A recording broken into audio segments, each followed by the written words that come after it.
તો આજે આપણે વાત કરવાના છીએ નાગમણી વિશે। જી हाँ, આપણે ઘણીવાર સાંભળ્યું હોય છે કે જે સાપના મસ્તક ઉપર એક નાગમણી જેવું એટલે કે કંઈક ડાયમંડ ચમકતો હોય છે। તો શું તમને લાગે છે કે આજે તે રિયલ લાઈફમાં પણ હોય છે કે પછી નહીં?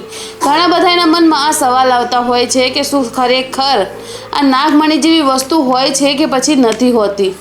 તો બસ તેનો જ એક કિસ્સો સામે આવ્યો છે બિહારની સરકારી સ્કૂલમાં।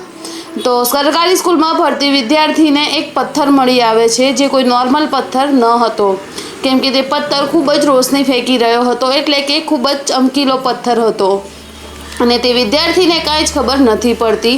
ત્યારબાદ તેની ટીચરને તે જણાવે છે અને તે ટીચરે પણ નવું જોઈન કર્યું હતું સ્કૂલ।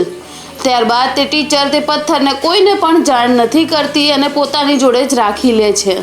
ત્યારબાદ આવે છે શનિ રવિની છુટ્ટી અને તે ટીચર પોતાની સાથે પથ્થર લઈ ઘરે જતા રહે છે, પણ જ્યારે સોમવારના દિવસે સ્કૂલે તે પરત પાછા આવે છે ત્યારે તેમને બધા જ પૂછવા લાગે છે, કેમ કે તે છોકરીએ આખી સ્કૂલમાં જણાવી દીધું હતું કે મને એક નાગમણી મળી હતી। ત્યારબાદ તે ટીચરથી સવાલ કરવામાં આવે છે કે તમને જે પથ્થર મળ્યો હતો તે ક્યાં ગયો? તે કોઈ નોર્મલ પથ્થર ન હતો, તે એક નાગમણી હતી। પણ ટીચર ચોખ્ખે ચોખ્ખું ના પાડી દે છે અને કહે છે તે કોઈ નાગમણી ન હતી, નોર્મલ પથ્થર હતો અને મેં તેને ફેંકી દીધો છે। વેલ, તમને શું લાગે છે કે આજના સમયમાં સાચે આ નાગમણી જેવું કાંઈ હોય છે કે નહીં?